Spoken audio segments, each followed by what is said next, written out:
Similarly, come to Navy. Navy is already deployed in the Arabian Sea. Pakistan ने एक नोटैम जारी किया था कि 30 अप्रैल से लेकर के 2 मई तक वो मिसाइल टेस्ट फायरिंग कर रहे हैं। बेसिकली कि हम यहाँ मिसाइल फायरिंग हो रही है, स्टे अवे फ्रॉम इट। और इंडिया ने भी उसी को नोटैम जारी किया 30 अप्रैल टू 3 मई। और हमारे यहाँ पे 4 times the strength, let me not give the numbers, 4 times the strength, उनसे सिर्फ 80 नॉटिकल माइल आगे यही काम कर रही है। अब इसका मतलब क्या है? Both are trying to see each others reactions, दोनों एक दूसरे की असेसमेंट कर रहे हैं, क्या कर रहे हैं। तो इसमें और उसकी सर्विलेंस बाय एविएशन।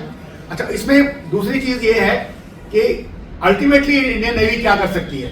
आर्मी ने और एयरफोर्स ने, आर्मी ने सर्जिकल स्ट्राइक करी, एयरफोर्स ने बालाकोट स्ट्राइक करी, तो आपको आइडिया है कि उनकी क्या कैपेबिलिटी है, वो क्या कर सकते हैं। अब नेवी क्या कर सकती है? नेवी के लिए एक ऑप्शन ये है कि वो एक कराची का ब्लॉकेड कर सकती है, पाकिस्तान के जो पोर्ट्स हैं उनको ब्लॉकेड कर सकती है। अब ब्लॉकेड जब करोगे तो वो आपसे आगे लड़े, ब्लॉकेड तोड़ने की कोशिश नहीं करेगा। पर इंडियन नेवी जो है वो उनसे किसी भी स्कर्मिश में इन्वॉल्व फिर भी नहीं होगी। वो एक स्टैंड ऑफ डिस्टेंस पे हाई सीज में या इवन एक्सक्लूसिव इकोनॉमिक जोन में रहते हुए अपनी फायर ड्रिल्स करती रहेगी। अब उसका फर्क क्या पड़ेगा?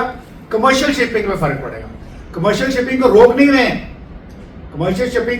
हैं, पर कमर्शियल शिपिंग जो भी आएगी उनके जो इंश्योरेंस कॉस्ट हैं वो बढ़ जाएंगी।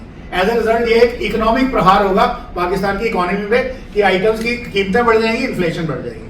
आई hope you understand this blockade issue that we are talking about. तो ये भी एक बहुत अच्छा, अभी $131 मिलियन का पैकेज आ गया है अमेरिका की तरफ से, हमने पहले भी बोली। अब ये इसका काम ये है कि नेवी की जो स्ट्रेंथनिंग, उनकी जो इलेक्ट्रॉनिक वॉरफेयर और उनकी सर्वेलेंस कैपेबिलिटी है उसको और स्ट्रेंथन किया जाए। अभी बात करते हैं जो सर ने बोला था वेपन्स स्ट्रैटेजी की, टेक्नोलॉजी। अब ये स्टैंड ऑफ कैपेबिलिटी जो हमारे पास है, हम उसकी बात कर रहे हैं। अब स्टैंड ऑफ कैपेबिलिटी है हमारे पास, स्ट्रेटेजिक फोर्सेस कमांड है, इसके बारे में ज़्यादा बोलना ठीक नहीं होगा।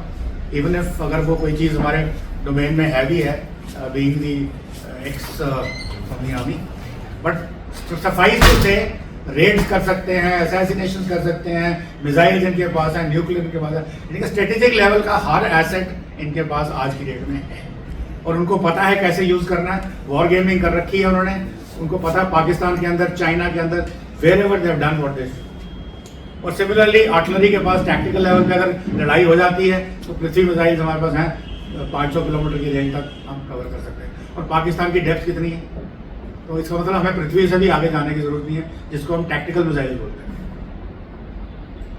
नेक्स्ट आगे एयरफोर्स। अब एयरफोर्स रफेल की बात करते हैं। अभी सर ने बोला टेक्नोलॉजी, सर मैं आपकी बात से बिल्कुल सहमत हूँ। JF-17 aircraft is a very good aircraft, but it has not been proven tested in the war areas, number 1। बाकी चाइनीज जो भी दावे करते हैं वो अभी तक कोई पता नहीं क्या उसका कोई वैलिडिटी क्या है, हमें नहीं पता। दुनिया मानती है इस चीज को। और इसमें मोस्टली जो चाइनीज वेपन या एयरक्राफ्ट आ रहे हैं ये सब कॉपी मारी हुई है रशियंस की और अमेरिकन की, 90% ऑफ दोस्त। इसलिए उनकी क्या वैलिडिटी है, we keep our fingers crossed. मैं नहीं कहता कि वो खराब है या नहीं है, ब्रिगेडियर साहब की बात से मैं असहमत नहीं हूं, कागज पे है, ग्राउंड पे पता नहीं। जहां तक हमारा रफाल है, ये टेस्टेड एयरक्राफ्ट है, it has been tested in Libya, extensively in other places. अब इसकी जो एयर टू एयर म्यूनिशन की बात करते हैं, इसके पास माइका मिसाइल है, 80 किलोमीटर की रेंज है, बियॉन्ड विजुअल रेंज। अब 80 किलोमीटर की रेंज जब पहली बार आई थी राज 2000 के साथ, तो हम बड़े फूले नहीं समाये थे कि हमारे को बियॉन्ड विजुअल रेंज मिल गई है, हम बहुत फूले नहीं समाये थे, परंतु वो अब सब कुछ नहीं रहा। इसके बाद जो मीटियोर मिसाइल है, इसकी रेंज 250 किलोमीटर है। इसका मतलब ये है कि अगर मान लो एग्जाम्पल देता हूं, ले से रफेल ऊपर चढ़ता है और पाकिस्तान का जहाज स्कार्दू से ऊपर करता है, ये बिना उसकी लाइन ऑफ कंट्रोल को क्रॉस किए हुए, बिना उसकी एयर डिफेंस रेंज के अंदर जाए हुए, वहीं से मिसाइल फायर करके उसका जहाज को खत्म करता है, चाहे वो कोई भी एक्यूरेट मिसाइल है एंड टेस्टेड मिसाइल। फिर इसके बाद एक स्काल्प मिसाइल है, उसकी रेंज भी मेरे हिसाब से 250 किलोमीटर थी, बट कल परसों मैंने किसी पेपर में देखा, न्यूज चैनल पे, उन्होंने 500 किलोमीटर दिखाई। तो विकिपीडिया में जाकर चेक करने का टाइम मिला, 250 किलोमीटर स्टिल गुड इनफ। मतलब बिना लाइन ऑफ कंट्रोल क्रॉस करे हुए POJK का पूरा इलाका, चाहे कोई भी वहां पे वो हो, क्या बोलते हैं उसको, टेररिस्ट का कैंप हो या काउंटर वैल्यू टारगेट हो, एम्यूनिशन डंप हो, कोई पेट्रोल डंप हो, कोई हेडक्वार्टर हो, कोई हाफिज सईद के छिपने की जगह हो, उसको आप यहीं से मार सकते हैं। और उसके बाद एवैक्स जो हमारे पास है, मैंने बोला IL-76 अभी तक है, नेत्रा रेडी है, ये एम्ब्रेयर के ऊपर बेस्ड है और एयरबस A321 की बात बनाने की चल रही है। और EW jamming packages latest DRDO ने दिए हैं, जो एयरफोर्स में भी जा रहे हैं, हमारे तेजस में भी लग रहे हैं और हमारे नेवी को भी दिए जा रहे हैं for various purposes as per the requirement. और सैटेलाइट की जो कैपेबिलिटी वो हमारे पास ऑलरेडी है। उन सैटेलाइट्स को बर्स्ट करने के लिए 4th country in the world कि हम सैटेलाइट को भी उड़ा सकते हैं, चाहे वो किसी का भी। Please like and subscribe.